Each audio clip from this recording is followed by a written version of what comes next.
Então, vamos começar. Muito bom dia a todos. Hoje temos aqui uma convidada muito especial, a professora Susana Patton, que vem dos Estados Unidos, mais especificamente da Flórida, e, portanto, veio aqui a um congresso e teve a amabilidade de aceitar o nosso convite para estar cá, para falarmos um bocadinho do trabalho que tem desenvolvido nesta área da diabetes pediátrica. Eu vou apresentar aqui em inglês, vocês percebem inglês, não é? Porque assim ela também percebe o que eu estou a dizer, para não ser um bocadinho estranho estar aqui a falar. So, thank you, Susana, for being here. Professor Susana is a principal research scientist and the center director for the Nemours Center for Healthcare Delivery Science and a professor of pediatrics in the Mayo Clinic College of Medicine in Florida, and a research interests are diverse and include psychosocial screening and behavioral interventions in youth with type 1 diabetes and their parents, telehealth and mHealth delivery methods, clinical trials using wearable devices, and the best diabetes technology. She has a lot of publications in this topic, so if you want to know more about this, you can search her profile in the website, in the internet. So I'm going to give you the word to start this conference. And at the end, if you have any doubts or comments, you can talk to Professor Susan. Okay, so thank you very much for being here, despite the weather that is very bad. But thank you very much. It's a pleasure to have you here and hear your work and expertise on these topics. Thank you very much. Thank you. Liderada. This is your screen. You see the screen? All right, I'm moving down here. Hola. Two questions. Is this loud enough? And if I start talking too fast, can somebody throw something at me so I can slow down? Is this okay? Okay. So it's my pleasure to be here. I was very delighted to get the invitation from Tanya and from Bosco. And I am going to talk to you not about my fear of hypoglycemia work, but about research that I'm doing in mobile health, or mHealth, as we call it. So you already have a bit of information about me. I would just add two things. I am board certified in pediatric or child and adolescent psychology in the United States. And I'm also a certified diabetes educator, which is not very often something that you do when you're a psychologist, but something I felt was very important to do because I wanted to understand and be able to really have expertise in diabetes. So I work for Nemours Children's Health, which is unique because it's a multi-regional pediatric health system in the United States. So the United States. We have clinics and hospitals operating in Wilmington, Delaware, as well as 3 sites in Florida. So you can see some pictures. Wilmington, this is our Wilmington Hospital. It's on our DuPont campus. It is our oldest hospital. This is my location, Jacksonville, Florida. This is our clinic tower. Do you see the bridge? Bridge that connects to the children's hospital that we have. It's on the other side of the highway. Our newest hospital is in Orlando, Florida. It's right here. It's about 20 kilometers from Disney World. If I don't ever want to see you there, because that means your vacation did not go as planned. And then we have a branch in Pensacola, Florida, which is on the western side along the Gulf. Just to give you a little bit of information about our health system, in 2023, we had 1.7 million patient encounters across our health system. That includes over 14,000 hospital admissions. And we, at each of our sites, care for children within a 100-mile radius, or about 160 kilometers within each site. So This is an overview of my presentation. I'm going to talk very briefly about mHealth in general, mHealth and diabetes, and then tell you about two programs that we're working on right now, two projects. So I have chosen to go in the direction of mHealth because in the United States, smartphone ownership is almost universal. We have almost 90% of adults who own a smartphone. We see it across age groups, we see it across racial and ethnic groups, and we see it in urban and rural areas. I understand that in Portugal, it's about a little over 80% of adults with smartphone ownership. We similarly see pretty good penetration of smartphones in children. So about just under 50% of 8 to 12-year-olds have a smartphone in the United States. It jumps to over 80% when you get into adolescence. Again, fairly good breakdown. We think about racial, ethnic groups, and here it's broken down by income as well. And then, of course, I'm sure as you've all found with your phones, there's a whole lot of commercial mHealth apps that are available now. We can have apps that track what we eat and apps that track how much we exercise. They can help us go to sleep at night. They even can track symptoms such as blood sugar. And if you find that you're interested in learning more about mHealth and how to think about it for behavioral interventions, I want to share with you this special issue. This was published in 2019 by the Journal of Pediatric Psychology and the Clinical Practice in Pediatric Psychology. And they presented at the time what was state-of-the-art research in terms of using mobile health for screening, for monitoring, for intervention delivery, as well as clinical practice. So how psychologists every day were using some of these apps is part of their treatment programs with their patients. And I think it's a great series.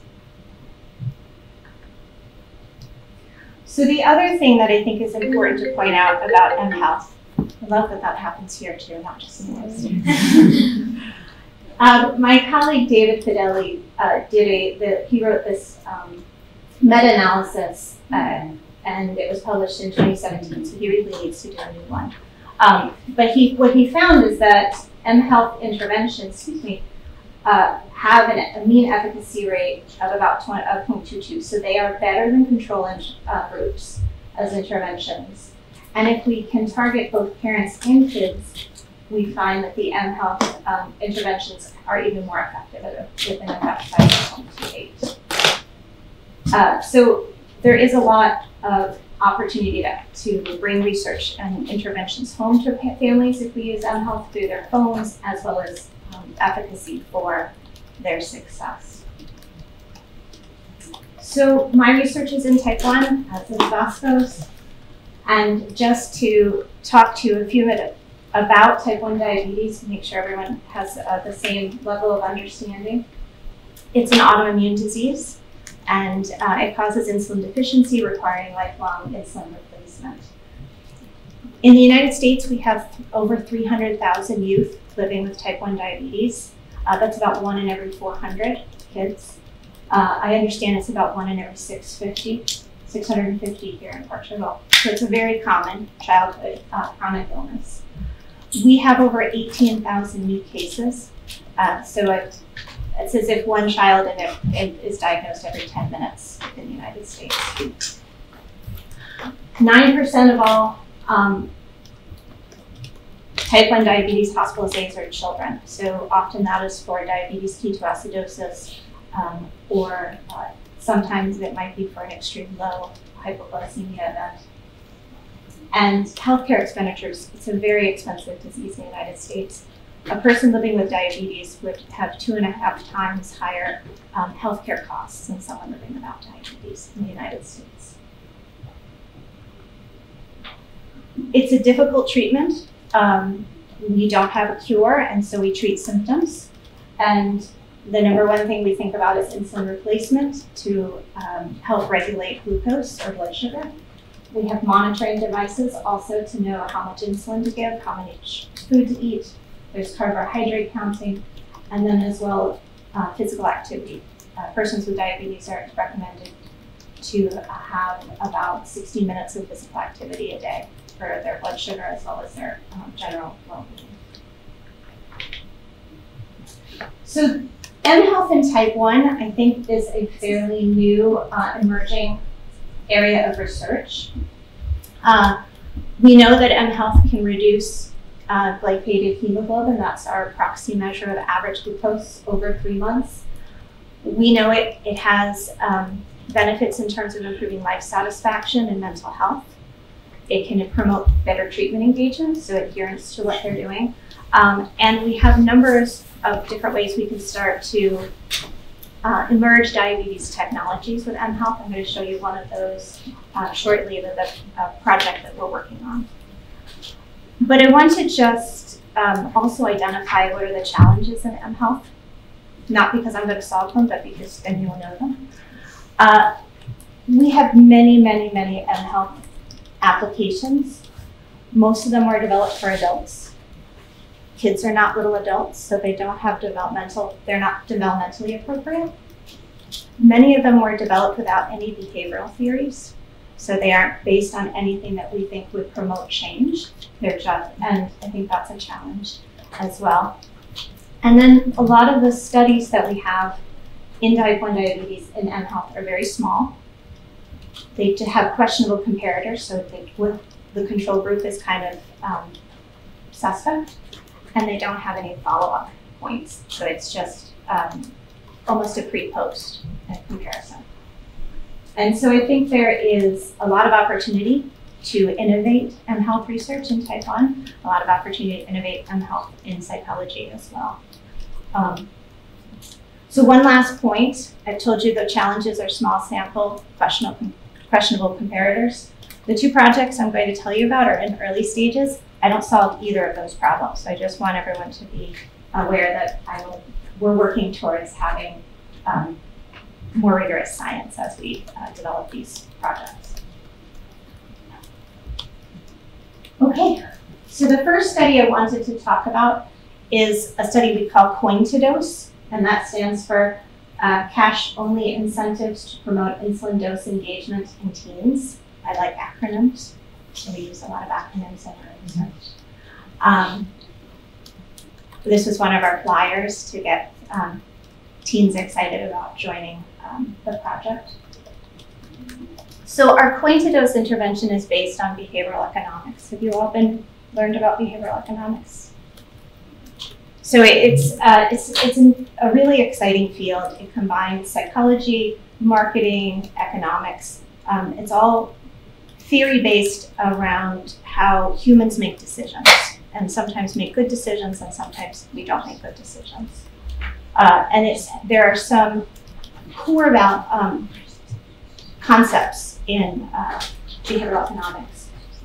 One is present bias.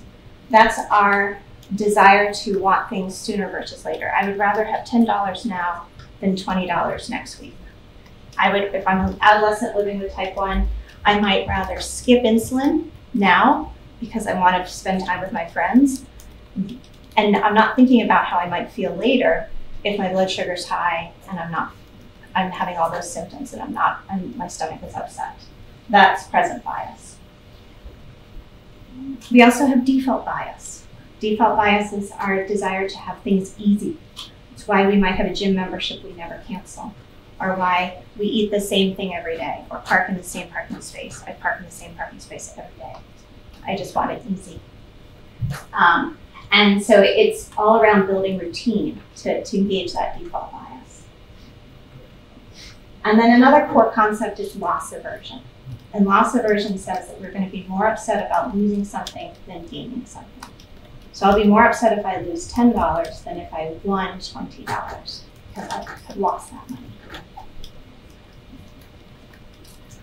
So in type 1 diabetes, we have been using behavioral economics as a principle of several different interventions. I just wanted to highlight a few that were published recently. Most of them were looking to promote uptake or daily self-monitoring blood glucose.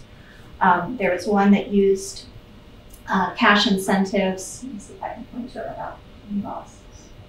This one was looking to use cash incentives to reinforce adolescents' behavior so their pumps stay in auto mode. So they're checking their blood sugar, they're entering that information in their pumps. But what we haven't seen yet before Coin-to-Dose was a behavioral economics-based intervention that was just geared to helping promote insulin delivery. And insulin delivery is what's going to lower glucose. So it is a more direct pathway, we would think, to better health outcomes for youth. And particularly, we wanted to improve insulin at meal times when adolescents might be likely to skip it. Am I going too fast? Is everybody? All right. So this was our trial design for this pilot study. We wanted to enroll youth for 12 weeks. We were going to train them to use a few commercial systems to gather their data. We collected questionnaires at visit 1. They were in active treatment for 12 weeks. And then we had follow-up questionnaires in visit 2. So it's very quick, and it's just a proof of concept. We get all the system in pieces. So our primary outcomes, we have the bolus score, which is a measure of daily insulin use using an insulin pump. We were looking at CGM metrics, continuous glucose monitor metrics, as well as A1C. We asked parents and teens to fill out questionnaires. So PROs stands for person-reported outcomes. And then we also wanted a measure of their satisfaction. What did they think of our health system?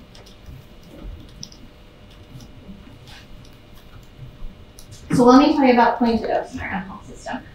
So it is a text messaging intervention. So we send text messages to adolescents on their smartphones, reminding them to bolus at meal times, as well as reminding them to share data with us. So we would have information coming from their pumps on how often they are bolusing. And then there's a behavioral economics component where we're paying them. So based on what they do for their bolusing, they could earn 50 cents or up to $1.50 a day. And if they improve their bolus score, they can earn a bonus. And then we would pay them, if they take no insulin at all, but they tell us that they took no insulin, we pay them $2 just for data sharing. So that works out to a cash incentive possibly as high as $17.50 a week. This was the fun part. So in type 1 diabetes, we wanted to think about how we could have a passive system so we could get all of our data about what these youth were doing without making them have to do too much every day to tell us. So we worked with the team from Children's Mercy Kansas City using their diabetes data doc. And here's the flow. So we have data coming from the adolescent's insulin pump to their smartphone, to the cloud. And that can be passive, or if they have a pump where they have to push a button, they push a button, but all that data goes to the cloud. And then we have a system that automatically pulls that data from the cloud every 24 hours. And we use that then to calculate a bolus score and then to determine how much money they earn. So that was the thing that was this was primarily what we wanted to test in this pilot study, was could we have this connection and not have any interruptions. So for our pilot, we recruited 11 youth. We had 10 who completed. Average age was 13.7 years old, so they are all adolescents. We had 50 boys, 50 girls. This is important. All of our youth were on insulin pumps. 4 of them used an open pump, and 6 of them are using an automated insulin delivery system. So even with our automated insulin delivery systems, you need a bolus. It's not that smart yet. And we were trying to improve those bolus and behaviors so we could admit those youth as well. And then from a self-identified race ethnicity, we had 80% who identified as non-Hispanic white and 20% who were Black or African American. So we just had that 12 weeks of intervention. We texted them, reminding them to bolus, to engage their default bias, and made it easy. We gave them incentives, money, to engage their present bias, we made it worthwhile. And what we found is we were able to increase their bolus by almost by almost one bolus a day as a group. So it went from, and that was statistically significant. So good results so far for our criteria. We also wanted to see if we could have some outcomes in terms of their time in range. 5 teens achieved a higher time in range at post-treatment than they did at pre-treatment, so they had better glycemic control, lower glycemic levels. 4 teens were able to achieve the goal of at least 70% time in range at post-treatment. We had only 2 in that range, so we doubled that. And this we thought was the most interesting thing. When we divided our group, our 6 kids who were on the hybrid closed loop, they had the greatest decrease in A1C. They got the best benefit from it pre to post-treatment. So they had almost half a percentage point in A1C decrease, which is clinically significant. And so we were very excited.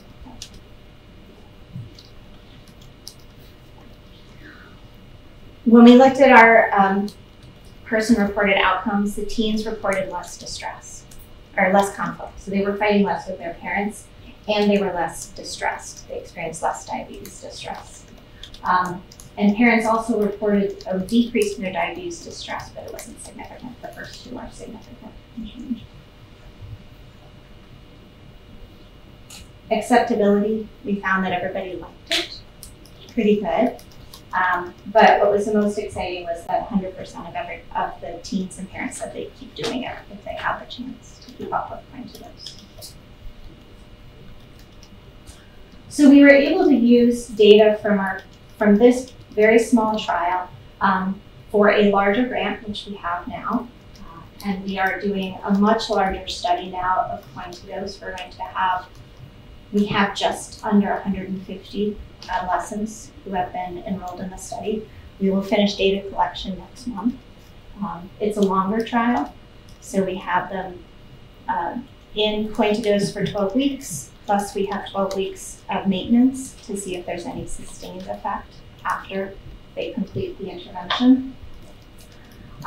And we felt that there was just enough here in terms of thinking of Quintilos reducing family conflict, improved parents and youth feeling positive about Quintilos, as well as everything working, that we thought we could keep going and explore Quintilos further.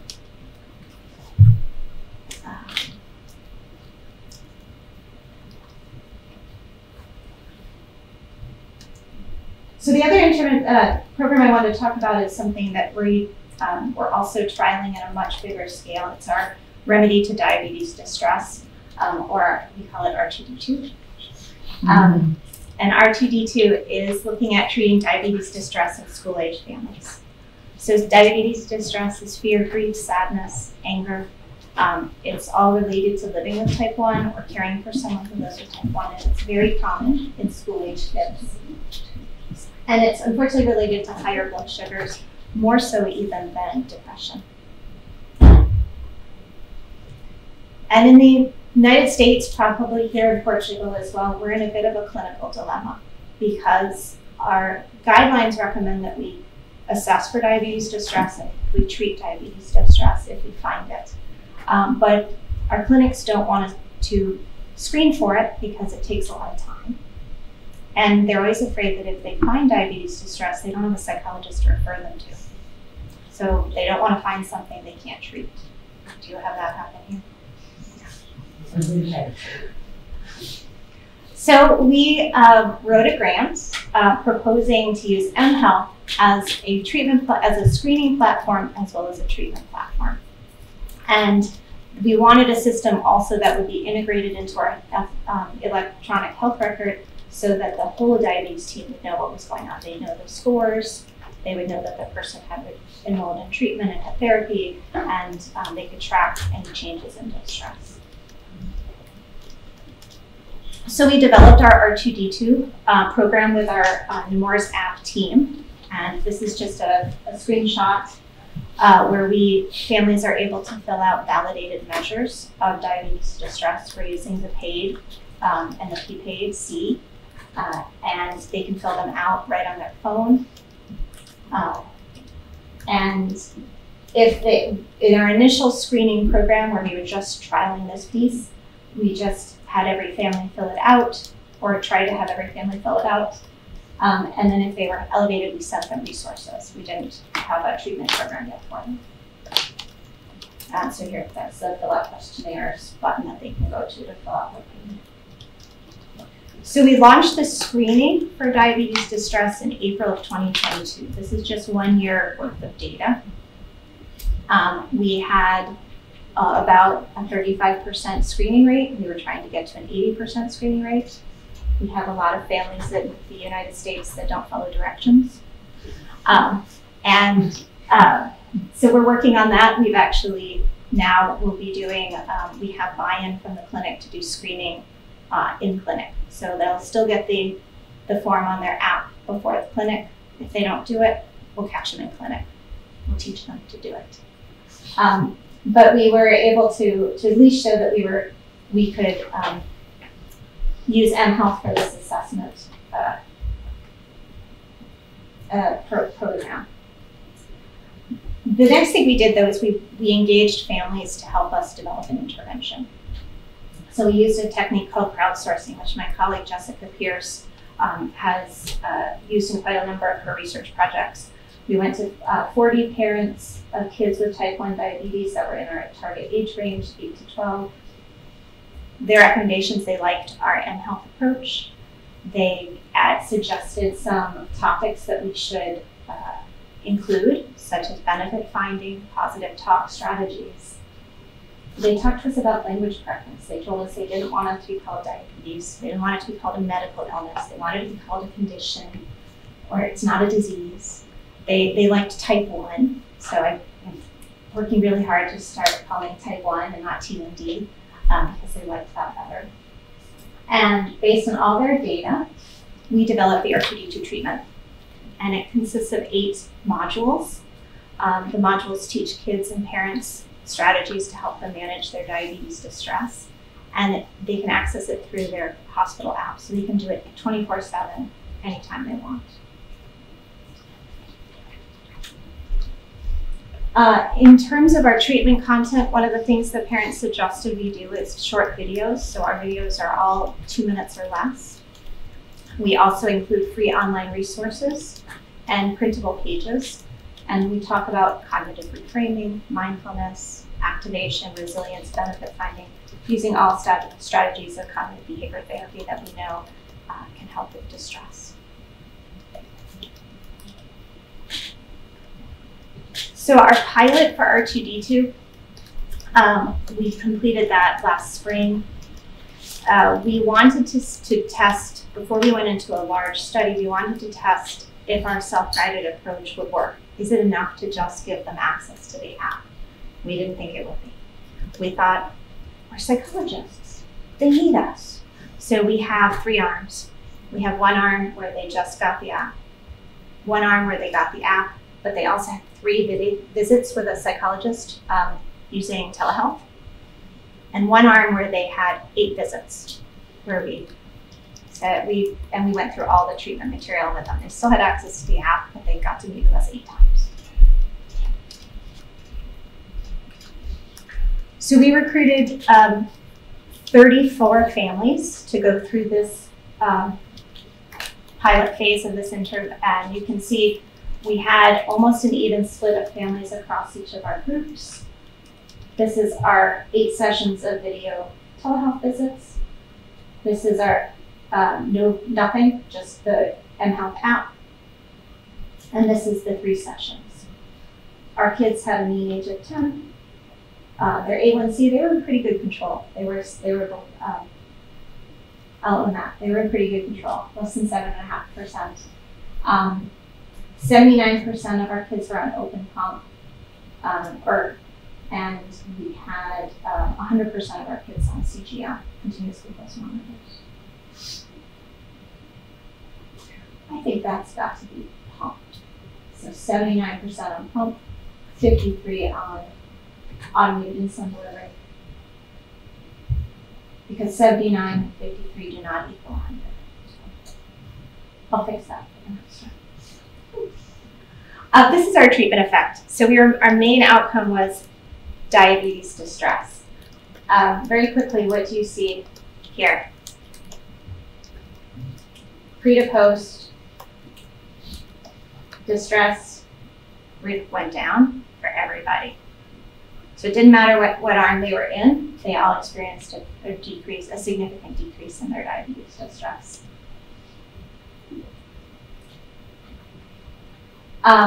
We also found that we had fairly low attrition once families started the treatment. After we randomized them, our attrition was 3%, so very low. We had a very low dose requirement. So families experienced an effect in their diabetes distress with about 40 minutes of interaction with the health app, which is a fairly low dose, and that would suggest that they watched everything at least once, and some things more than once. We didn't see any differences. We wondered if the families who had video visits with us would interact with the app more. No, we didn't. We did see, though, that families we had a very low attendance rate. So the families who were assigned to the 8 sessions, only 20% of them got to all 8 sessions, which makes sense because they ran out of time. High acceptability, no group differences. Although the kids seem to like the video visit version just slightly more than the self-guided version. I'm not sure why that is. So we have underway, based on these data as well, a larger randomized clinical trial. So we are just going to run the self-guided version of our 2D2 because it seemed effective and it is more scalable. Our target is to get to 190 families. We have 81 enrolled as of a week ago, yesterday, so I'm hoping there's more, but I don't know. Our primary outcomes, again, parent and child diabetes distress. We're looking to see if there's any change in A1C based on either, and as well as their glucose metrics based on their CGM. And then with this larger sample, one thing we're very interested in is looking at mediators or moderators. What changes that improves diabetes distress for these families?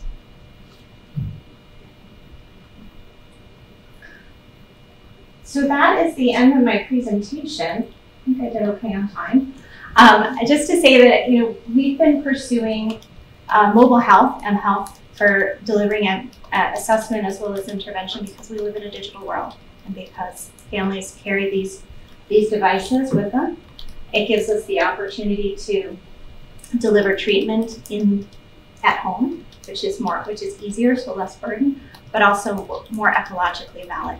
That's where they're going to experience distress. That's where they may be making the treatment decisions not to take insulin. This is where we should be intervening. We know that there are apps that exist now to support type 1s, persons with type 1, but I'd remind you of the challenges. If you're interested in kids, they're not developmentally based. Many of them are not based on any behavior therapy theories. There is a chance to innovate here, and I want you all to think about that. And then just overview of 2 of our projects that we have. We are running larger trials, hopefully going to see the same effects, but we will be publishing those in the future as well. And just to close with, I think mHealth becomes a very scalable treatment tool, and something I hope you all will also think about in your research. So, obrigada to you for listening. I want to also thank my sponsors. I get quite a bit of research support from the National Institutes of Health in the United States.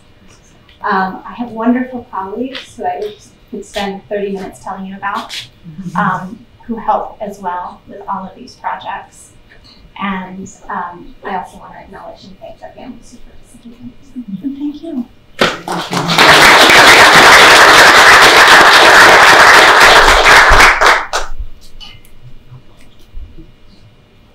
I don't know if anyone has questions, comments.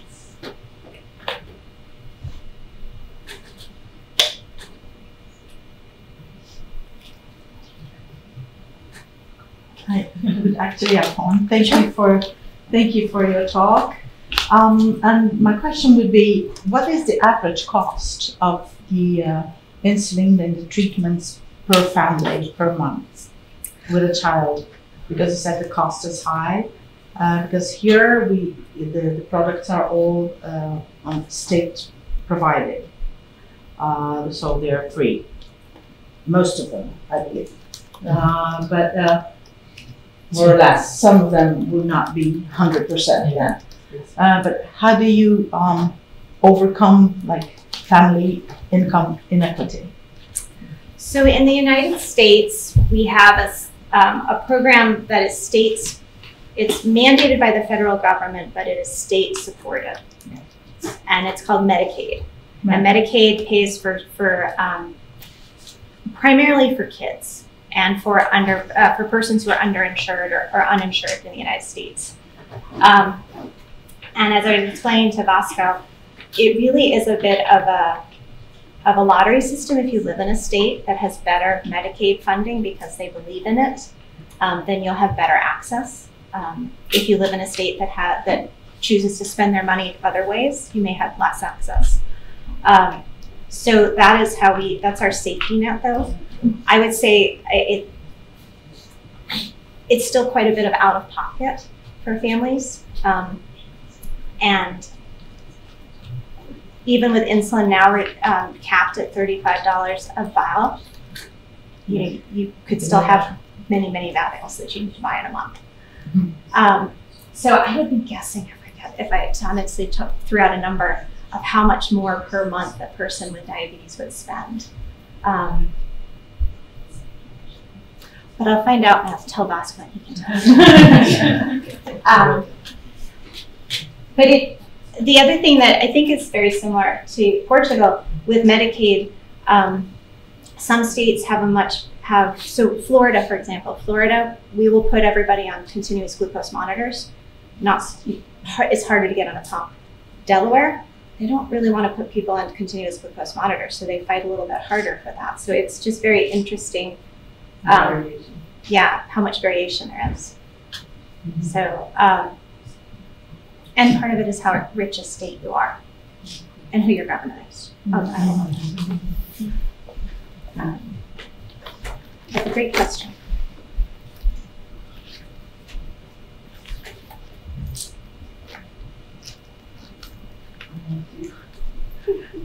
I'm very interested in the mental health and how do you overcome the challenges, these interventions for children where parents are more present and controlling and with teenagers, this is only focused on children, right? My research is only focused on children and teenagers, yes. Yes, because as the age progresses, the challenges become different then. Yes.